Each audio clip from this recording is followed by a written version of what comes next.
Welcome to a Leader's Journey podcast. I'm your host, Joel Gunn, and today I have Howie Nestel with me here, a new friend. We just met recently through somebody that was on the show a month or so ago, and business owner, owned and sold and currently own a dozen or so businesses over the years. But what really is striking me as I'm getting to know you, Howie, is your passion for volunteerism, for giving away. There's more to life than money. And like, it's just who you are. It's just the short time I've known you, that's become very apparent. And I'm curious why that's so important to you. Like, we talk a lot about business on this podcast, but talk to me about why volunteerism is a way of life for you. Joel, not by design. It just happened. I was trying to be a normal kid, had my challenges, divorced parents, getting kicked out of schools, not getting good grades, being a bit of a troublemaker. And I thought life was really just about having fun and enjoying friends, getting into trouble, not having any kind of guidance, in terms of parents, not caring about school, so no responsibilities.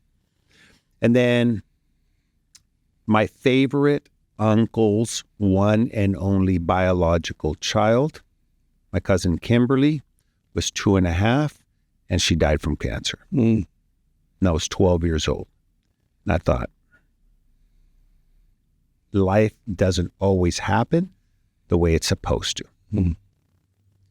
And so it impacted me, but it didn't change me. I continued to be a troublemaker, and it got worse as I got to high school. And then I went on a work-study program in Israel for a year. I did anything except work or study.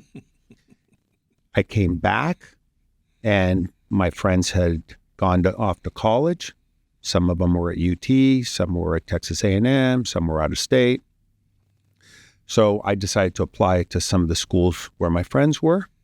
I was respectfully rejected based on my lack of grades and lack of academic prowess. And so I stayed in Laredo at Laredo Junior College and kind of continued the same shenanigans. And I had a professor talk to me and say, hey, listen, what's your meaning? What's your purpose? What are you going to do? And I remembered my vocations teacher from the Catholic school I got kicked out of asked me also, what's your calling in life? I had no idea what that meant. And so I very quickly came to realize that there was more to life than just having a good time. And that I could probably have a good time. I didn't come to that realization, but I could have a good time by doing good in community and society. So I went on to have a great college career, university, UT Business School, graduated with honors, got a job. And even though I was making money, there was something that was missing, and I wasn't sure what that was. So I got an opportunity to sit on a board, and it was my first board position. And I was contributing the knowledge that I had from either real life skills or what I had studied, which was marketing or working for Procter & Gamble in consumer products marketing. And I brought that level of expertise to this nonprofit. A few years later, after a few board positions, I got a little more hyper-focused. Then I started working with nonprofits that only work with kids. And then I came across a nonprofit that worked with kids battling cancer and kids who were hospitalized. Got me thinking about my cousin Kimberly. Then I started thinking, when we're on Earth, we have our faculties, right? We should be doing. The Earth, or being on this planet, should be a place where we do. And whatever happens in the afterlife, I know we don't have our physical attributes, so there we can just be. And I felt that while I was on Earth, I was just being. I wasn't doing. And so as I did this nonprofit stuff, I started to feel like I was contributing and I was actually doing what I was supposed to be doing. Making money, that's what I do to make a life. Giving away my time and my expertise and working with kids battling cancer and other nonprofits. is what I do to make a life. The other one is making money is what I do to make a living. And so that was the missing piece for me. And it got to be like a lazy boy chair, very easy to get into, like one of these chairs, very hard to get out of. And I felt like that was the right place to be and to do stuff be with the nonprofits. And somehow I thought that I was elevating the soul of my cousin in heaven by doing stuff that she couldn't do in her life. And I got that idea in my head. I don't know where it came from. This was way before social media and algorithms. Mm-hmm.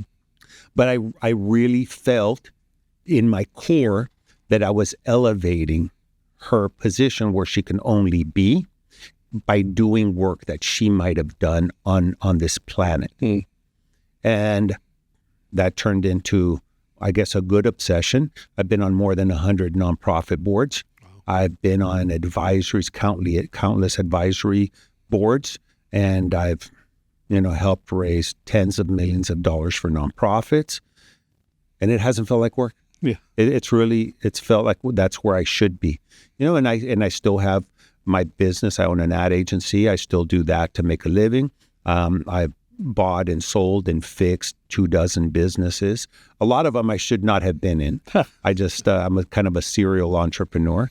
Had a meal prep vendor of mine, and I loved it. And I was very healthy, and I loved eating their food. So I decided to partner up with a guy and help grow his business. Then I bought him out, and then I'm thinking, like, I don't know how to cook. There's no reason I should be in this business. So I sold it, and that's kind of been my career. Now 35 years in business, being self-unemployed and leading by serving others. And I really look back, Joel, and I feel like I've lived an extraordinary life without having to be famous, without having to be rich, and I do well, and it's really being extraordinary by serving others. That was the impetus. And I've told my uncle this many times, and I think about my cousin Kimberly all the time, and I thank her for really putting me on this path that I didn't even know I was going to be on when I was 12, 13, 14. It wasn't until my 20s that, I guess that's when guys get shipped their brains, right? In the 20s.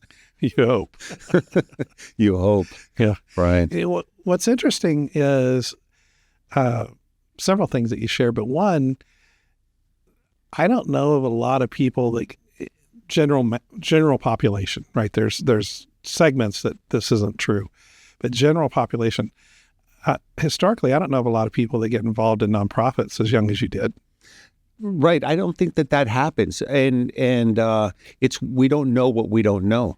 And most of us, and I know I've done this in business for many years, I would lead with what I know.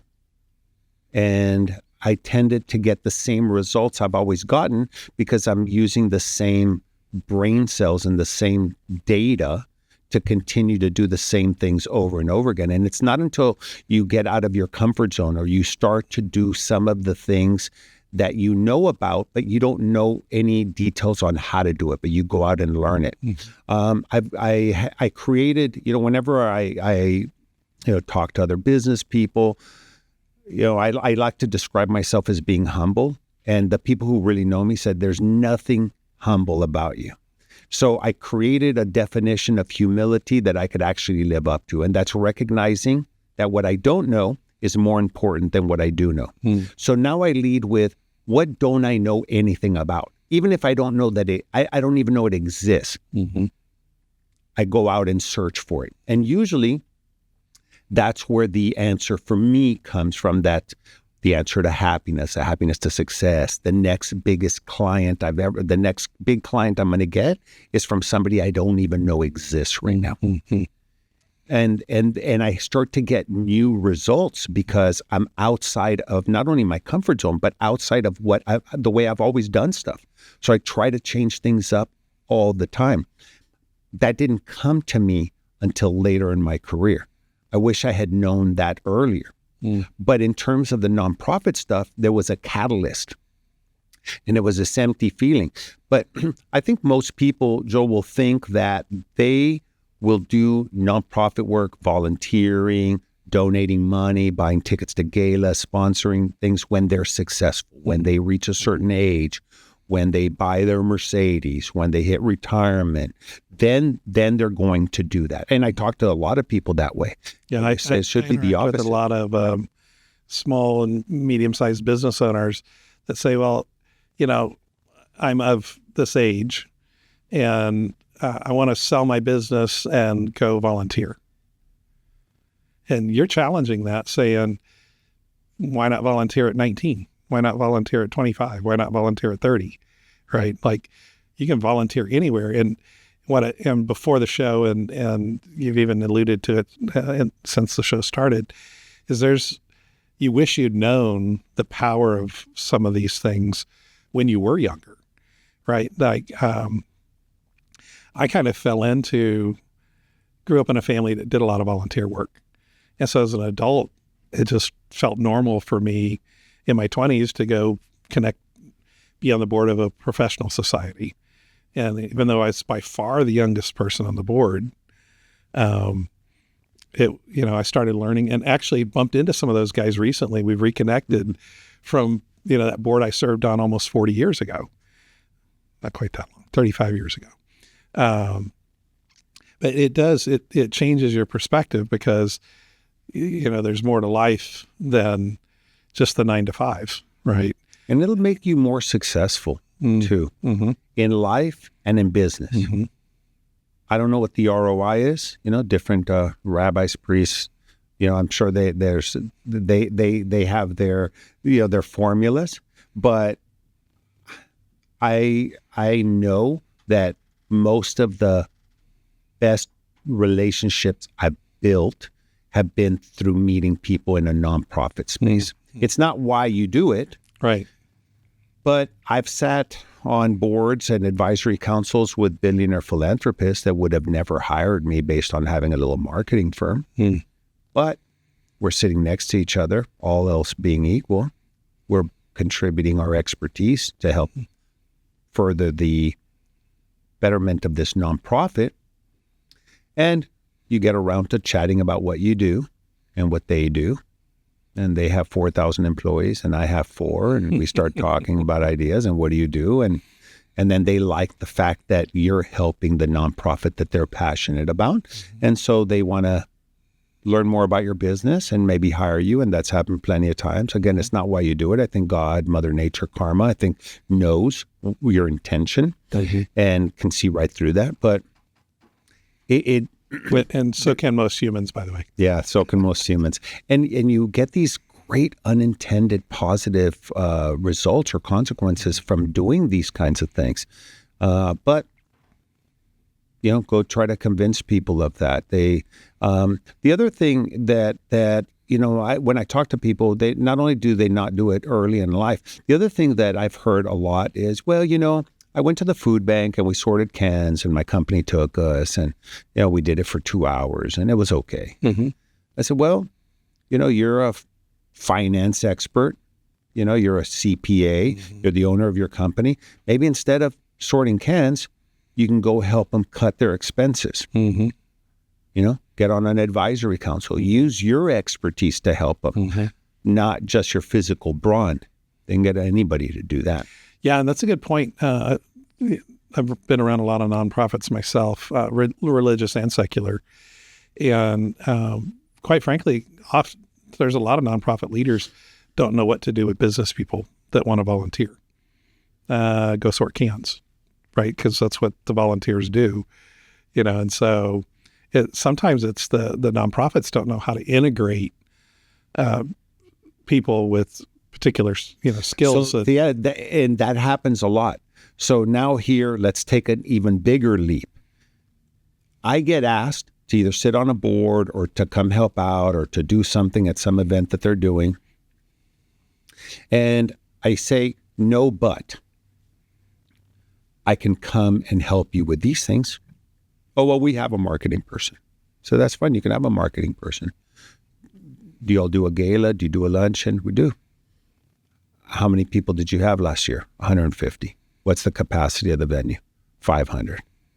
I said, I've chaired a dozen galas. We've had 500 to 700 people at the galas. Can I help with your gala?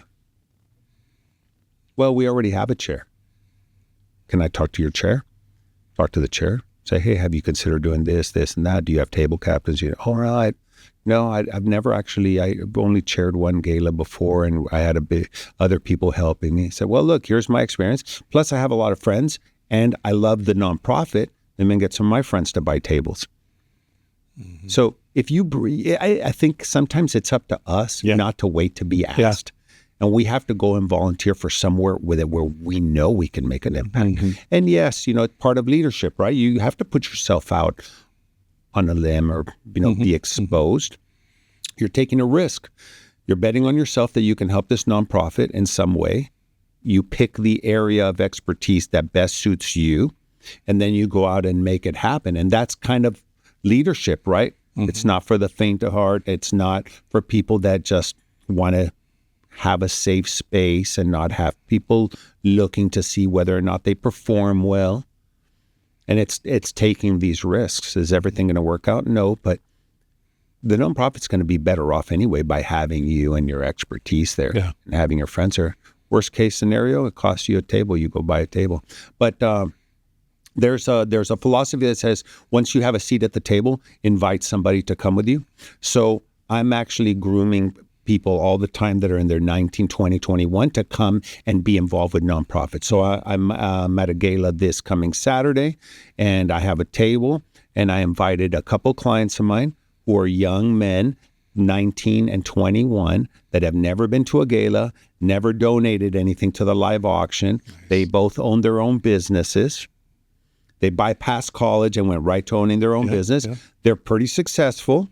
They're each donating items that are valued at more than $1,000. Wow. And they're going to attend the gala. Nice. And they're very excited. Yeah, they should be. And then next year, maybe they do their own event or their own gala, or they participate in something without Howie. And then put them on the path. And then maybe 5-10 years from now, like the people I took 5, 10, 15 years ago, come back and say, hey, had it not been for you, Howie, I would not have ever gotten down this path. And let me tell you, it's been just great. I met these people. I got this. I got recognized in front of 500 other people for this philanthropic stuff that I do. Makes them unique and different. And in business, you want to have a differentiator. And that could be a differentiator for a lot of business people, getting involved with nonprofits early on and making a difference, making an impact. So let's say somebody's watching this podcast and this has kind of been on their heart. I got to do something in the community. I'm feeling that hole, right? They're like, everything in life's good except there's something missing. And you're proposing it might be this. How would you suggest they get started? Like, where do you go find nonprofits? How do you, you brought some people along with you. So I guess one option is they could call you and you'd bring them along. But short of that, how else would you suggest they get engaged? So I have listed a bunch of nonprofits on my personal website. Okay. HowieNestel.com. So HowieNestel.com. Have a bunch of nonprofits, more than 100 that I've been involved with. Some of them easier to get involved with than others. Some of them may not be around anymore. I don't know. I'm not inventorying them all the time. I do a collection drive for the homeless called Got You Covered. I've been doing that for 28 years. I do that with no board of directors, no bank account, no 501c3. I got friends together. I said, hey, let's collect some items for some local nonprofits. And we started with some homeless shelters that were very obscure, New Jerusalem Baptist Ministries. And then it turned out that we collected so many items that we needed bigger nonprofits. So we started giving to SAM Ministries, Battered Women and Children's Shelter. Then all the food was going to the food bank. Then we gave diapers and other things to Any Baby Can. Then Haven for Hope was created 12 years ago. So we started giving them stuff. Now we collect somewhere close to 70,000 pounds of donations in 6 hours. We do direct mail to 300,000 households. I have several clients that will send out email blasts to a combined 250,000 people. So Rosenberg Air Conditioning, Wash Tub, my company Sharkmatic, we do email blasts, talking to them about Got You Covered. I've gotten the city of San Antonio involved. I've gotten the county involved. They send stuff out. Wow. And 100% of what we collect goes directly to the intended audience. people who need it right here in our community. There's no selling it. There's no shipping it to other places. All important stuff to do, not the focus of Got You Covered. So that's a website, gotchacovered.org. You can volunteer. You could bring donations. It's like anything else. You just have to do something. Yeah. But we have some very effective, really easy nonprofits to help in San Antonio. And you Google biggest nonprofits in San Antonio. Start with the big ones because it's easy to get involved. They already have volunteer coordinators. They already have warehouses or stuff that you can go and do stuff with. They all have places and things you can donate to, more than just money. And donate some of your time, get your hands dirty, and then to go and volunteer and work side by side with people. Soup kitchen, serving people. It's not going to take long before you start to realize, wow, one, I should be a lot more grateful for all the stuff I have. Absolutely. And two, I have it pretty good. And now I have a way of giving somebody else a hand up, more than just a handout. Writing a check, super important. Stroking a check, you don't get that much benefit. It's not the same. Right. Yeah, I've told people over the years, I'd rather you go give up 2 hours of actually getting your hands dirty at a Habitat for Humanity or Haven for Hope Servant Soup or the Salvation Army. We did this years ago with some friends of ours before kids. We went and worked Thanksgiving morning at the Salvation Army, handing out Thanksgiving lunches to the people that didn't have a place to go. And that was memorable, and so I tell people I'd rather you give up 2 hours of doing something than me for the impact it'll have on them than them write a $2,000 check. Now, most nonprofits are going to, send me nasty messages now. That's right. Because the cash is important too. But it's way more life-changing. It's been my experience to go do something than just to write the check. And the checks come afterwards. They will. They will. Because the money will follow your heart. That's right. Yeah. And I have a friend. Her name is Christy. She's homeless. And she doesn't want to get off the streets. I mean, I think she does. She says she doesn't. So it's a successful compromise. We both agree that, nobody gets what they want, right? I'd like for her to get off the streets. She wants to stay there. But, but I have a caseworker from one of the homeless shelters talking to her, following her around. She has a cell phone. She uses Wi-Fi, but, and she'll call me. And then she'll only call me when she's really desperate. Something happened. There's, somebody slashed the tires on her bicycle. She got kicked out of the area where she was. She needed something. And so my kids know. It's like, oh, that was your friend Chrissy? Oh, yeah, let's go. She's over here at Fredericksburg and blank. And then I'll go find her. I'll give her some money. I'll bring her some food. I know what she likes to eat. For her birthday, I've gotten her stuff. Anyway, and having, I don't know, 15,000 homeless people in San Antonio is a statistic. Knowing Christy is really, for me, having her as a friend is very sad to me when the weather is hot or too cold, or last night it stormed, and I'm thinking about her living outdoors. Yeah.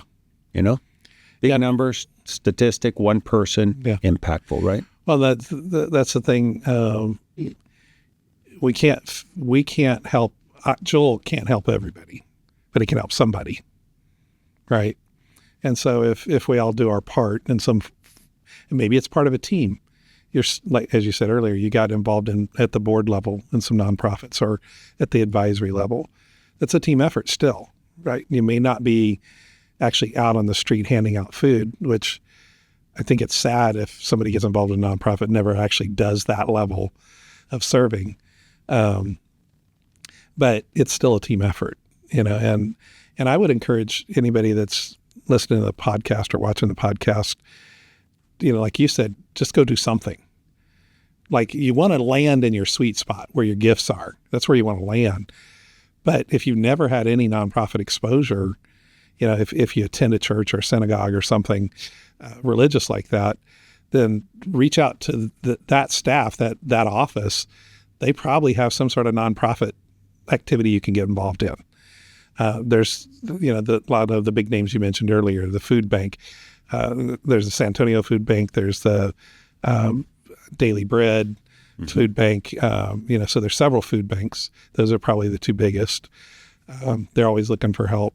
They are. And for example, Daily Bread, you came to a tour of CRIT with me, the Children's Rehabilitation Institute, and they have a food pantry there because a lot of the families who come with their children with disabilities, they don't have the money to go buy. They spend all the money taking care of the kids. Taking care of their kids. So both the Daily Bread and the food bank fill up their shelves with food. Yeah. And there's also people who just come by and bring food, but they get stuff from there. So their pantry gets served by the food bank and by Daily Bread. So there's a lot of interconnectedness. So next thing you know, you're helping Daily Bread, and then they ask you to go deliver. Then you go to CRIT, and you're like, oh, wow, what is this? And you see children with disabilities and how they're being served, and you talk to a family.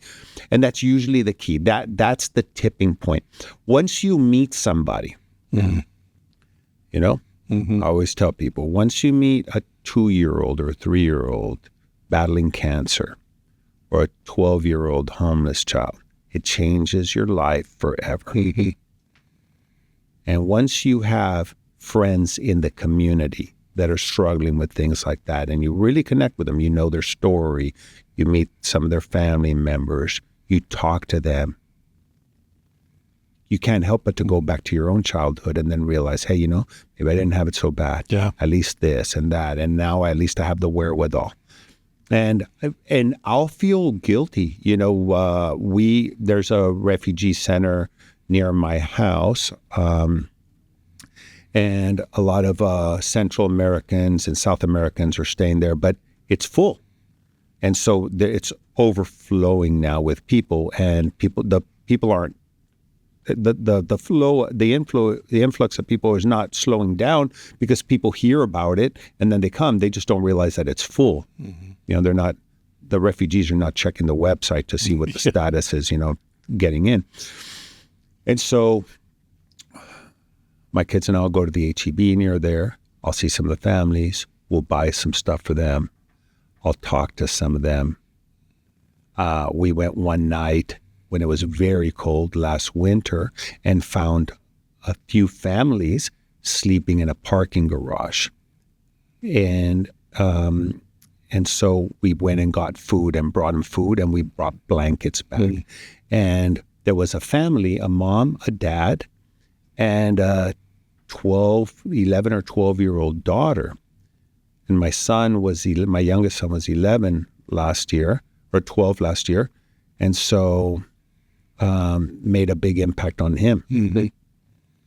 So he still asked me, and he says, Dad, remember we passed by that garage. Let's go see if that family's still there. And we've gone in, and they're not there anymore. I know they're not there anymore. They moved on, but they were sheltering from the cold that night. And it was cold. I was in the 20-something degrees. And they were laying down in the back of an old pickup truck that just, I guess, was maybe abandoned in that parking lot because it didn't look like it ran. But that way they were a little bit blocked by the wind. Wow. And then we do that and we feel good until I walk back into my house and I have two heaters running on my two central areas. You got blankets laying on the couch and a blanket laying on the chair. And I'm thinking, okay, the conversation in my head could go to, well, look, I've worked hard, I've earned it or whatever, but it still doesn't feel good. I still feel guilty. As you know, what a sad situation where we live in a society where we're a first world nation, where people want to come here and they want a better life. And then this is how they're living. I know my wife and I come back from experiences like that. And, it would come back and like, my closet's too big. I got too many clothes, too many cars, too many shoes, we're just so blessed. And you contrast that with the rest of the world, and we've been fortunate to be, south of the border on this continent, but we've also been in some of the poorest nations on other continents, literally the poorest in the world. And it's humbling to realize just how blessed we are. And it causes, at least for me, and it sounds like you have a similar experience, you come back from being kind to somebody and realize just how much, too much we have. And yeah. If you want to agitate your friends, do what I do. I have friends who call me and they say, oh my God, you're not going to believe this. One of my kids took one of my cars and he scratched the wheel. The wheel's $1,200. I tell them, hey, listen, I go, don't complain, because 80% of the people don't care. And 20% of the people you tell this to are happy that it happened to you. Because not everybody has a wheel that costs $1,200. Yeah. Some people don't even have a car that's worth $1,200. Yeah. So I said, feel your pain. I said, but, I said, you have no right to complain. Yeah. Yeah. It's volunteering. I think if someone else watching this podcast is not, there's something missing in life. And again, I care where you volunteer, but I really don't care where you volunteer, right? Yeah. Like you've got to go do something somewhere. And start somewhere. Go volunteer in your church if that's your community. That's a way to get started. It's not the same as volunteering in a homeless shelter or volunteering in a soup kitchen, right? I'm not saying they're the same experience, but just get started somewhere, because it does something to your being. It does. I won't say the saying exactly word for word, but the gist is this. So there was a very famous rabbi. His name was Menachem Schneerson. He was the leader of the modern-day Chabad movement, which are the Orthodox Jews, the black hats from Brooklyn, Crown Heights area. Okay, passed away years ago. But he was their spiritual leader, and this is a rabbi among rabbis, because most of the people that are, in that Orthodox lifestyle become rabbis, Orthodox rabbis. And so he said that if you see the world and all of its problems and a way for you to connect and resolve some of those problems, then you have found your meaning and your purpose in life, because God has left something unjust for you to complete. But if you see the world and don't see in all of its problems and don't see a role for yourself, then it is you yourself who needs to be fixed. Well, so if you see a way to fix it, congratulations. You found your purpose. If you see it and don't see how you can contribute to it and fix it, then it's you who needs to fix it. Yeah. Wow. And that's deep. It is. And it's true. And how many of us go through life not seeing ourselves in a role of contributing? Like you said, if you help one person and you help one person help one other person by inspiring them, that's one of the reasons why I know in Christianity and in Judaism as well, you're supposed to try to do stuff without getting any personal benefit or recognition. I'm a marketer. So I'm more of, I don't mind getting recognition as long as it's inspiring others to go out and do it. Yeah. That's my own justification. But if you can inspire more people to do it, imagine that there's 350 million people in the United States. If half need help at one point in time and half are in a position to give a hand up, problem solved. But if we have 150, 175 million people who could use a hand up and only 20 million giving a hand up, Yeah. We don't get ahead, Big right? disconnect. Big disconnect.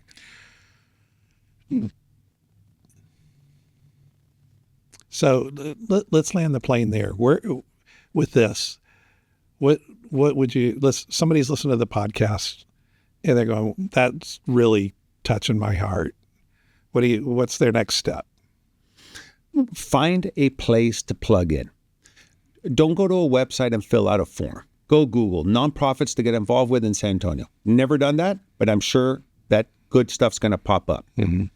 Pick up the phone, and that's probably the least used app on people's phones in this day and age. Dial the phone number.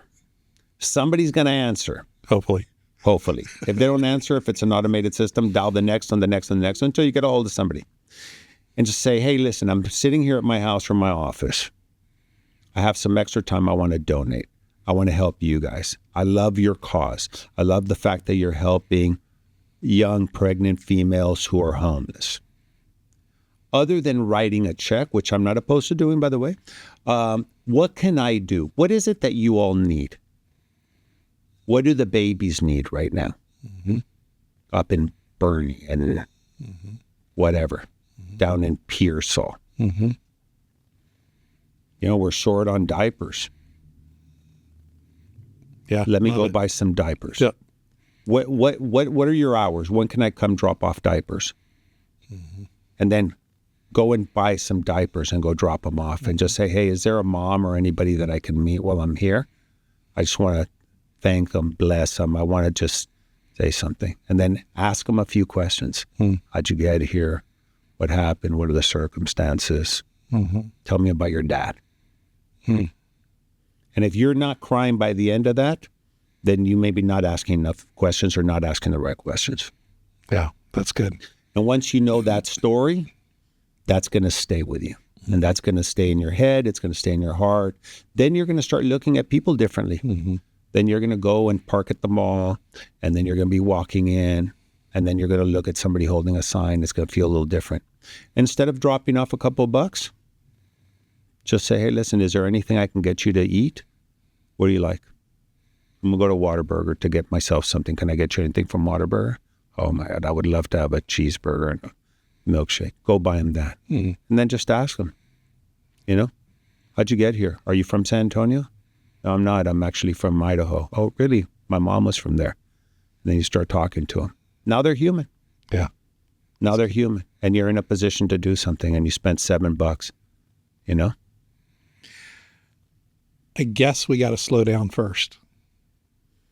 We do. Yeah, because if everything you said is spot on, but we got to take some time to do that, and we got to make that commitment. I'm gonna take an hour to find a nonprofit, and whatever they ask me to do, I'm going to do it. If they go, well, we need somebody to come scrub the toilets, Right. YouTube how to scrub toilets if you don't know how, and go do it. I was at Rudy's barbecue with 20 friends. We all get together once a month to eat, drink, and complain. You know, just goofing off. And I was standing in line waiting for them to cut the brisket. And I was talking to this man that had Vietnam hat. And he had just finished ordering, and they asked him if he was military, and they gave him his military discount. And so I did the thank you for your service. But I told him, I said, you know, I always feel funny saying that, thank you for your service. You must be told that all the time. He goes, yeah, people tell me that. You know, and I said, well, are you from San Antonio? He goes, no. He goes, I was stationed here 40 years ago, and then I got married. I ended up staying here. And I said, oh, okay. I said, where's home? And he was telling me where home was. I said, ever plan on going back there? He goes, well, I talked to my wife about whether or not we should go there, but she was from San Antonio.